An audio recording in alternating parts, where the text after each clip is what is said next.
Hey, how's it going, guys? This is Dave 2D, and this is my review of the 2015 13-inch Retina Macbook Pro.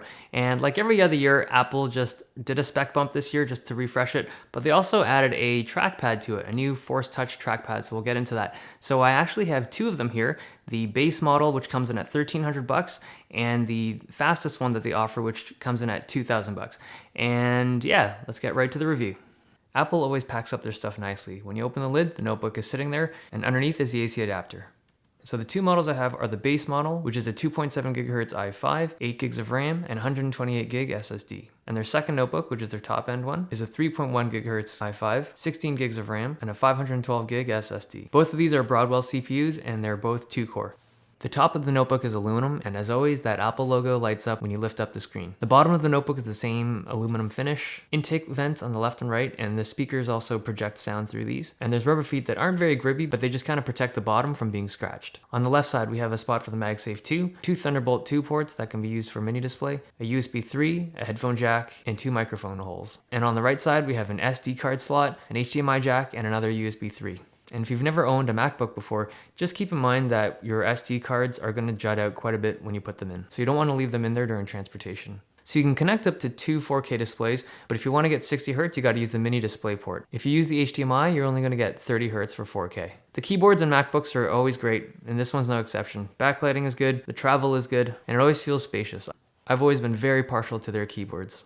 And new for this year is the Force Touch Trackpad. So instead of a button underneath their traditional glass trackpad, the Force Touch uses pressure sensors underneath the glass that detect how hard you're pressing. And when you've pressed hard enough, there's a tiny little motor there that vibrates to let you know that you've clicked. Apple's done a great job with this because the vibration actually feels just like a regular click. So there's no button that you're actually clicking, it just simulates what it feels like when a button is clicked. And the Force Touch also gives you a whole bunch of options and features. So the first thing I noticed on a traditional trackpad, when you press near the top of the trackpad, like close to the keyboard, it becomes harder to press just because of the way that's mounted. It's kind of like a hinge there, right? But on the new Force Touch Trackpad, you can click anywhere you want on the trackpad and it'll always register a click. You can also hear the difference in sound. A traditional trackpad is a little bit louder, but in terms of how it feels, it's actually really similar. So on the old trackpad, when you press it down, it squishes down a little bit to hit a button underneath. But on the new Force Touch Trackpad, it doesn't press down nearly as much, but it does still move just to measure how hard you're pressing. And in case you were wondering, like I was, the new Force Touch Trackpad can detect clicks just as quickly as the old one. I don't know when you'd ever want to click this fast, but just know that you can. So in the settings, you can adjust the amount of pressure you need to activate a click. So when you have a higher setting for click pressure, you actually have a louder click as well as a more tactile click. So if you press enough, it'll register as a click, but if you press even harder, it'll register as something called a force click. So there are a lot of things you can do with the force click, such as renaming things, previewing things, finding definitions for words. You can even force click dates or times and set up an event in the calendar. And because this new trackpad has pressure sensitivity, in some apps you can do some really primitive drawings, and your signature can now have some stroke thickness. I think over time, developers will be able to make better use of the force clicking and pressure sensitivity. But all of these things could be done with keyboard shortcuts, which I think was even faster than using a force click. But there are some things like previewing websites in Safari. You would have to have gotten an add-on like Hover C or Hover Zoom, but in general, I don't think it's that useful. I definitely prefer it over a regular trackpad, but the user experience remains pretty similar. It has the same IPS display as before, 2560 by 1600, good contrast, it has accurate colors. It's always a good time with these MacBook screens. And you can dim it down completely if you need to hide what you're doing. And if you notice there's a reflection there, I think it's a combination of the anti-reflective coating as well as the screen brightness. So even though these are glossy screens, the reflections aren't as noticeable. The speakers are unchanged, they're pretty loud. This is what they sound like.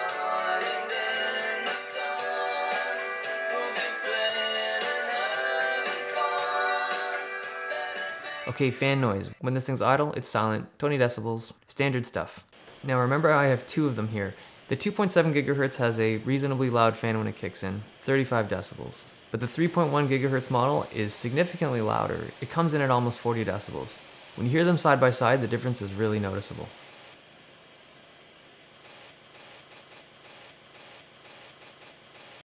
And so if we look at the thermals, we'll see why. So I have the FLIR thermal camera again for this. On the left is the 2.7 gigahertz base model, and on the right is the 3.1 gigahertz top end model. Now I never would have noticed this without a thermal camera, but the exhaust vent seems to only be on the right hand side. But as you can see, the 3.1 gigahertz model is a bit hotter than the base model, which is probably why the fan is so much louder. Granted, these fans don't come on often, but it is something to keep in mind if you really don't like fan noise. Okay, so drive speeds. Both of these run PCI Express SSDs, which are super fast to begin with. On the left, we have the 2.7 gigahertz base model, and on the right, we have the 3.1 gigahertz model with a 512 gig drive. Now, both of the read speeds are super fast at like 1300. But if you look at the write speeds, the 512 gig drive is over double the speed of the base model. Now, both of these are incredibly fast drives. It is nice to have fast drives, but I'm not sure when you would need drive speeds like this on this notebook, because even if your workflow can utilize drive speeds like this, the rest of this notebook is going to bottleneck your workflow something fierce. So I don't think it's important to upgrade your storage just for the drive speed. Now here's some Geekbench benchmarks comparing two notebooks from this generation and the base model from mid-2014. So as expected, everything's just a little bit faster. Okay, let's talk battery life. So this year it's running a Broadwell CPU, which is supposed to be a little bit more energy efficient than previous generation. But for whatever reason, I'm getting almost the exact same battery life as last year's model. So they advertised 10 hours for regular use, and I mean, that's just web use, and 12 hours for watching movies off of iTunes. And I'm getting 8.5 hours of regular web use, and that's with screen at almost full brightness. And I'm getting just under 9 hours for watching movies off the drive. So again, I'm not sure if this is just my usage pattern is a little different from it was last year when I was testing this model, or maybe I'm just doing something wrong, but I did run down the battery 3 times over the past week just to kind of test this out. Now there is something that's kind of interesting. Normally when I do gaming performance on a notebook, I do it all on battery. So I charge it up to full, I plug in my mouse and I crank up screen brightness and I just go to town on this thing. Now for whatever reason, this notebook, both of them have incredibly long battery life when you're playing games. And I have my theories, but let me just explain. So normally on every other notebook I've ever tested, I'm normally getting like an hour, sometimes a little bit less, sometimes slightly more when I'm playing games. And that's just the standard because you're running some fairly intensive stuff and battery just drains quickly. But I got over 2.5 hours on both of these notebooks when I was playing games.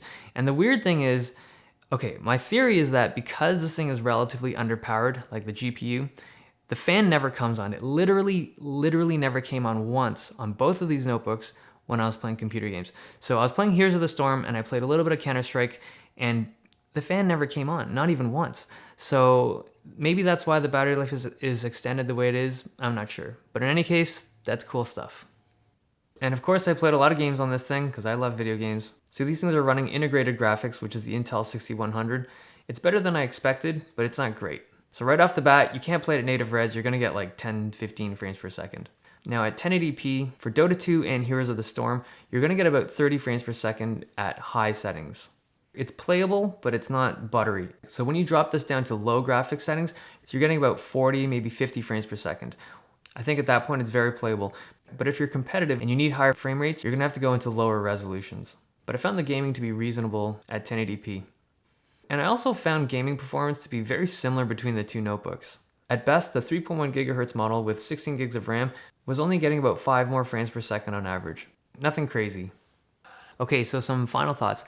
I think the best value for this notebook lies in the base model. For $1,300, for the tech you're getting, for the specs you're getting, I think it's a good buy if you're a Mac user. If you've never used Mac before, I don't think there's any features in this generation that should make a non-MacBook owner run out immediately to get one. I think that everything has been a spec bump. It's a vanilla spec bump, but vanilla is pretty nice. But if you're expecting a really big increase in performance or battery life, or if you're hoping that maybe the trackpad's gonna give you a brand new user experience, I think you might be disappointed. It's a very cool trackpad, and I think it's a step in the right direction, but it's definitely not a game changer. But yeah, I hope you guys liked the review. If you liked it, give me some thumbs, and if you loved it, give me some subs. And I'm also pretty close to 2,000 subs. I will be doing a giveaway when I hit 2,000. I'm trying to get some pretty cool stuff for you guys, but I'm still working on it. But yeah, it's been nice. I'll see you guys next time.